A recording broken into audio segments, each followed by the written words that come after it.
Hi, and welcome to Destinations. I'm your host, Brittany Pierce, here to provide all kinds of inspiration for your next trip. We're coming to you today from beautiful and rustic Ramona, California. In today's show, we'll explore a spectacular underground phenomenon in New York. We'll introduce you to a bit of New Orleans mystical folklore. We'll explore a genuine miniature wonderland, and we'll hear tips from a pro about ways to travel on a budget. But first, hands-on travel experiences are getting more and more popular, for good reason. And if you're fascinated by birds of prey, then we found the ultimate adventure for you.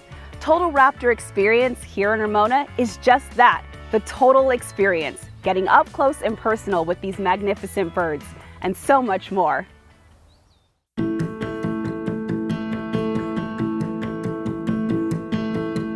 I thought it was really fun to have a real live animal on my arm because I've never had a prior experience like that before. It was really a good experience to be able to be that in touch with nature. The basic falconry experience is just learning a little bit about the bird, about the history of falconry, and then flying an interactive flight with the bird. So 4,000 years ago, somebody in the Far East saw a bird of prey catch food, and they went, hey, I wonder if I could get that bird to help me catch food. They didn't have supermarkets. I liked it, like seeing it fly from your hand onto a tree and then back to someone else's hand. The first time or two it comes at you and you have your arm out there with the food, it's a very cool experience. It was really cool to see how they landed on you and their approach even, and how they flew like through the air. You know, when you think raptor experience, you're just visualizing a big bird landing on your arm, but this was obviously much more than that. This is moonshine, and moonshine is a barn owl. That collects sound so that they can triangulate what they're looking for. Is the sound to the right? Is it to the left? Is it up high? Is it down low? And that's how they can find stuff. My daughter Drew is in the 4th grade right now, and what they're learning right now is all about owls and raptors. And so when a friend told me about this experience, I thought it would be the perfect time to bring her up and be able to see the owls firsthand. Now, another thing that's kind of interesting about the owls, 70% of what you see is feather. So when you look at a skull of a bird like this, look at how tiny that's compared to his face. Well, I'm not a rescue, but I do take animals as long as I can take care of them. So all the stuff that I have is just animals and stuff that just gives me a lot of joy. I have the pigs and tortoises and a turkey whose name is Bobby Boucher, and he's totally cute, and he gobbles when you gobble. An alpaca, sheep, and emu, and a variety of other little things. If you want to take that little tour, then I let you feed some of the animals and you can pet some of the animals. She has a little bit of an issue with sharing. Do we have a problem sharing? Yes, we do. Nellie. Isn't she funny? I know, Nellie, Nellie, Nellie. Oh, I love the alpaca. She was so soft. And Nellie was my favorite, definitely Nellie. Oh my goodness. Oh my goodness.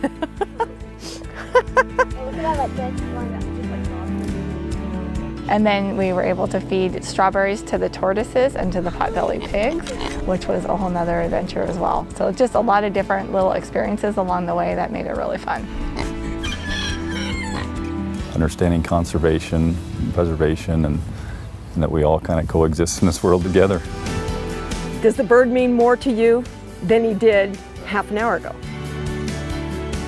If we explain to people some of the issues that they're having, more people might take it more seriously.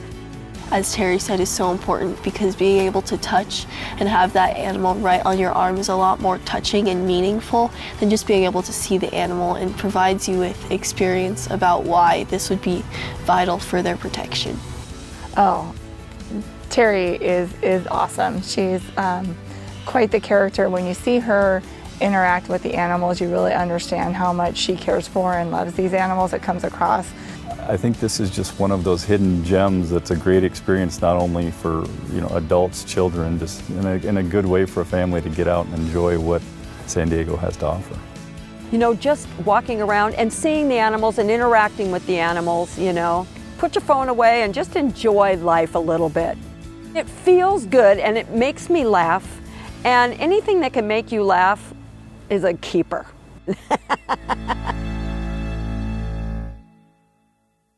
Wow, Total Raptor Experience is an unforgettable family activity, or the perfect gift for the bird lover in your life. Right, Leah?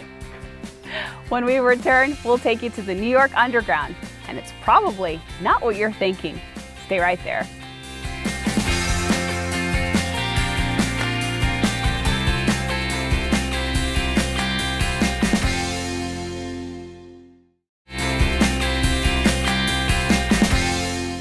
Welcome back to Destinations. I'm at the Total Raptor Experience with Nellie here. But if you're looking for a New York experience that is away from the mainstream, try venturing below ground to discover the mysterious beauty of Howe Caverns. Come in, everyone. Please come in. There's room for everyone. Please come right in. My name's Lester Howe, and I discovered Howe Caverns on May 22nd, 1842. Howe Caverns is the second most visited natural attraction in New York State. We are just slightly behind Niagara Falls. We're out here in the boonies, but it is a very scenic ride to get here. As a matter of fact, when you look out our front windows, the scenic view is just totally amazing with all the valleys and hills.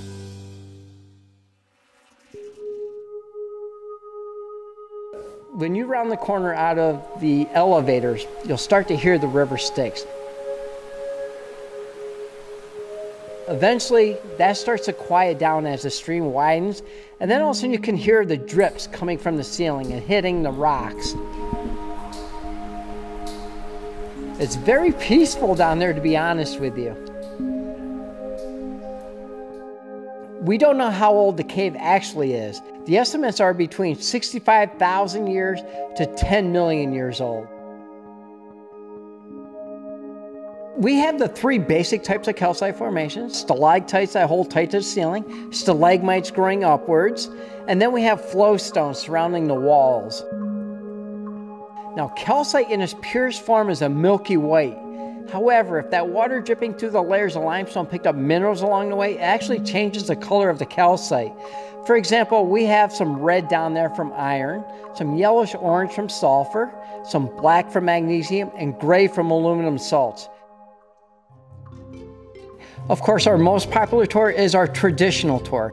Basically, you walk a half mile through the cave, you take an underground boat ride, and then walk out 3/4 of a mile.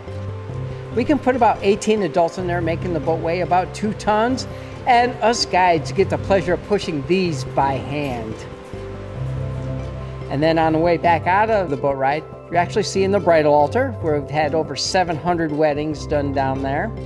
And then lastly is my favorite part. It's called the Winding Way. It's 300 feet of curvy cave. There are about 30 curves in that area. Again, that's my favorite spot.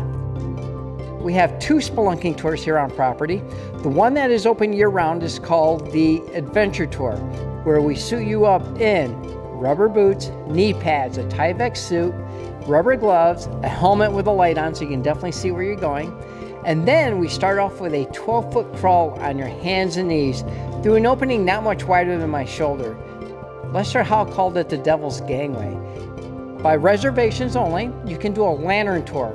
That's where the lights are turned off and you are using candlelight on your way out.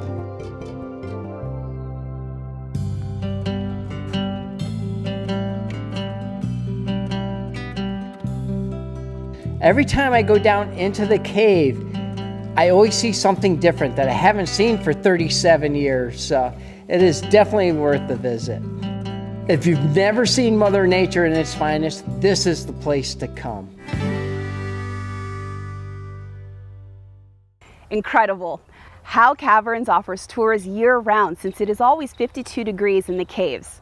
Now, one of the most popular tourist destinations in the U.S. is New Orleans, for a multitude of reasons. The city is synonymous with a perpetual party fueled by jazz, beignets, beads, and voodoo.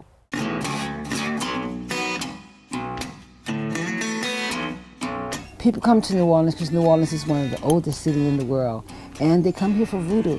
My name is Madame Cinnamon Black. I'd like to welcome you to the Voodoo Museum, where people come here to find out about voodoo. So you think voodoo doll is real too, huh? Well, yeah. Well, we have voodoo doll for you. Not like Chucky, but we have dolls that people possess. Voodoo dolls come from England, better known as the puppet doll. And it's a form of sticking a pin inside the doll to make the doll do something for you. But here in the city of New Orleans, we possess the dolls. The dolls are used to form a certain kind of magic.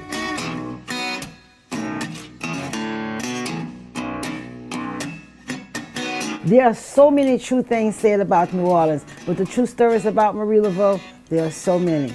This portrait it shows a picture of Marie Laveau. She was a Creole, a devoted Catholic, and she was also a free woman of color. Some people call her saint, others call her a legend, but I call her the most powerful voodoo priestess known here in the city. The old chicken foot is used to fight off evil.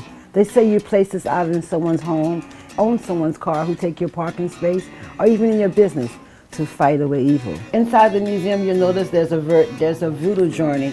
That journey is where voodoo travels from Africa to the United States. This is often the same journey that's traveled by most hurricanes, from Africa to the United States.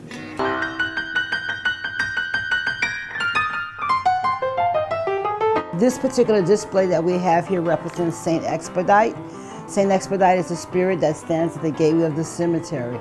He's better known as Baron Sambi or Papa Legba. There's a folktale story that's often told about Papa Legba having a top hat and tobacco. He likes rum and he likes vodka, so they say he dropped his sunglasses. Because of that, you will see he has one lens in to see the living and poof, one lens out to see the dead.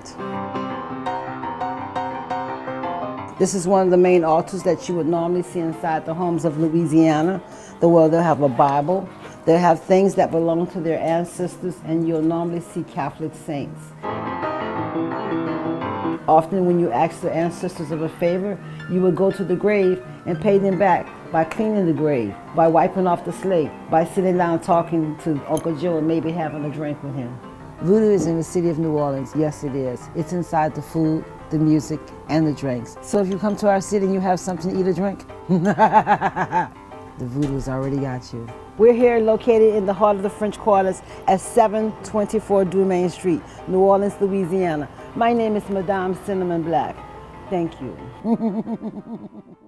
New Orleans history is never boring. You can find small niche museums like the Voodoo Museum in almost every community around the country. And they're usually an entertaining and an inexpensive way to spend a few hours learning about something you didn't know you needed to know. When we return, we'll take you inside of a miniature land where you can let your imagination run off the tracks. Stay tuned.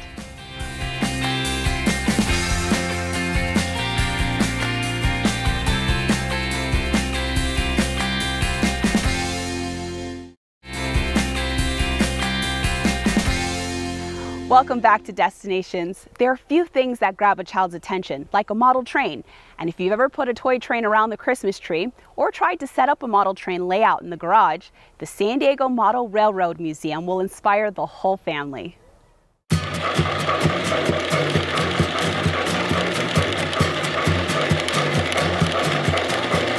and it's coming right up close. The trains may be small, but the San Diego Model Railroad Museum holds one of the largest model railroad displays in the world. And this is huge. It's the biggest I've ever seen. So it's amazing. When you walk in, you see color, you hear sound, you see movement, and that's why I think it's so much fun. The museum features rare and historic models and 5 scenic train layouts in 3 different size scales. This is the toy gallery, but we're also known as the San Diego Three Railers. That's our club name. The train layouts are all built and run by members of 4 local model railroad clubs. Volunteers from the clubs provide their trains and a wealth of information. That's what the museum is all about, is to interact with the public so that the public knows what model railroading is all about. We've got a scale train mine, which is that passenger, it's a silver one that's going to be coming through right. We bring our own trains. We can't change the layout pretty much. It's pretty much permanent. But the trains change every day, and we run everything from 1920s and 30s all the way up to items that were produced as soon as last year. Donald Duck. Minnie Mouse and Mickey. While the toy train gallery is an imaginary wonderland, some of the train layouts are painstakingly accurate. The La Mesa Club is building a model of Tehachapi Pass from Bakersfield to Mojave. These guys are really into modeling the real railroad as closely or as accurately as we possibly can. We can go back to the 1950s. We can show the people what kind of equipment ran across the railroad. We have operating sessions where we publish our timetable, and that's exactly how the railroads were run back in those days. So it is keeping a bit of history alive. A lot of people say that trains built the Southwest. Once the Transcontinental Railroad came in, the town started to sprout up all around the railroad tracks and everything, so it really started to build it. We think we're doing a fairly decent job of representing in this layout San Diego County and an Imperial County in the year 1949. And that just happens to be when we had the trolley system in San Diego. If you look at the building structures that you see here, they are replicas of actual buildings that existed in that time frame. More than 3 million visitors have been through the San Diego Model Railroad Museum since it opened in its current space in 1982. I think they've come to appreciate the detail that it takes and the coordination that this layout represents almost 30 years worth of building, like block by block, piece by piece. I would not even know how to estimate over 30 years how much time and energy is really gone in. Volunteers, including a tour guide, are on hand anytime the museum is open. Our first stop today will be at the O scale. This is our O scale. I think it's because they feel they're offering a contribution. They're protecting a heritage of railroading, that have a feeling that railroading has a value to San Diego and California in the future, and then to preserve some of the memories that they had themselves. It's a tie with the past. We have so many people who come in that are older that remember real trains, and we run models of real trains, so they have ties with their past. Their grandfather worked for the Virginian Railroad or the Chesapeake and Ohio or the Union Pacific, and they start telling stories about their grandfather who was an engineer or a dispatcher or something like that. I had my first train when I was 6 years old from Santa Claus, and it sort of can take me back to those days when it was much simpler. This is fun. It really, truly is fun. When the kids see it, they always want one. And we've helped a lot of families get started with model trains. I have Thomas trains, and that's just about it. But I might stop by the gift shop today and pick up one of those electric trains. Every time we go to a museum, we always say we got to get the garage cleaned out so we can try to do something like that. They're claiming that it's dying out, these trains, but down here you wouldn't know it. Wow, with the detail in those train layouts, you could spend days trying to see it all. When we return, we'll hear from our resident travel pro for some tips on planning your next getaway on a budget. Don't miss it.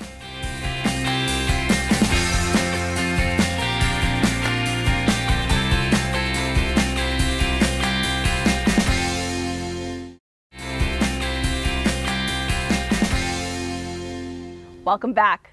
Traveling and exploring new places makes life so much more exciting. But if you don't have a lot of extra cash, you just need a little more creativity. Our travel pro has some insight on ways you can stretch your budget to still get your travel fix. Hi, I'm Michelle, your destination travel pro. I'm here to give you the tips and tricks of travel, helping you make the best of your next travel experience. When traveling on a budget, it's important to have flexibility. When you have flexibility in your travel dates and your destinations, this opens the door to so many other experiences that you might be able to experience. Not only when you travel to destinations that aren't as well traveled, this gives you enriching experiences that you never would have thought about.